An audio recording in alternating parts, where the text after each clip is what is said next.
Demain, nous allons fêter la fête de la Divine Miséricorde, qui a été instituée par le pape Jean-Paul II en l'an 2000, au même moment où il a canonisé Sainte Faustine.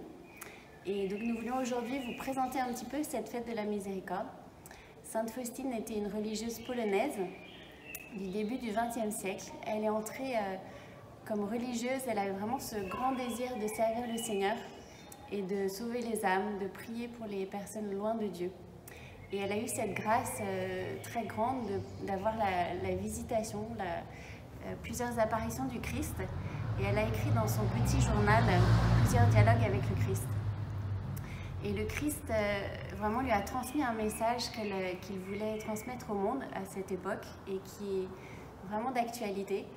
Et il demandait vraiment que les hommes aient davantage confiance dans son amour inconditionnel, dans son amour qui vient chercher chaque homme là où il est, même dans ses péchés les plus grands. Et je crois qu'aujourd'hui, on peut vraiment recevoir ce message pour chacun de nous. Parfois, on peut penser que nos péchés nous séparent de Dieu. On peut rester sur un échec. Et le Christ vient nous dire vraiment qu'il vient nous chercher dans ce péché plus profond. Il vient nous relever. Et il nous accorde vraiment sa miséricorde, son pardon. C'est pourquoi il a demandé sur la peinture qui a été peinte d'écrire « Jésus, j'ai confiance en toi ».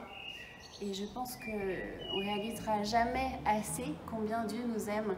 Et aujourd'hui, on peut vraiment demander au Seigneur de nous redonner cette confiance totale dans son amour inconditionnel.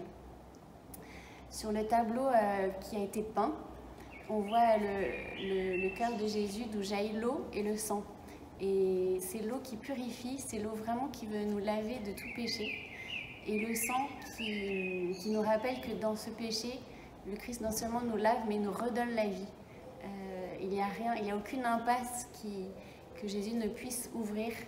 Et voilà, je crois que dans ce temps de la résurrection, on peut accueillir vraiment ce renouveau, cette renaissance que le Christ veut pour nous. Et accueillir pleinement cette paix qui est vraiment scandée dans tous les évangiles. On peut accueillir seulement la paix quand on a vraiment accueilli le salut, la miséricorde de Dieu dans nos vies.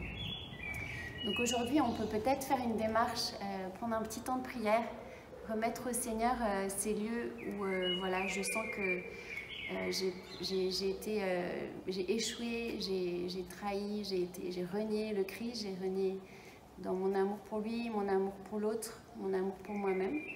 Lui remettre totalement, lui demander son pardon. Peut-être après le confinement, ça sera demander le sacrement de réconciliation.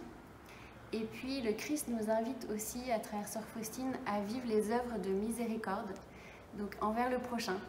Et il insiste beaucoup sur les actes, donc les actes en premier, les paroles et la prière. Donc on peut vraiment prendre possession, prendre acte de ces paroles cette semaine de Pâques, ce qui continue, ces jours de la résurrection du Seigneur. Vivre vraiment la miséricorde envers notre prochain et ainsi vraiment accueillir pleinement la miséricorde de Dieu pour nous et pour les autres.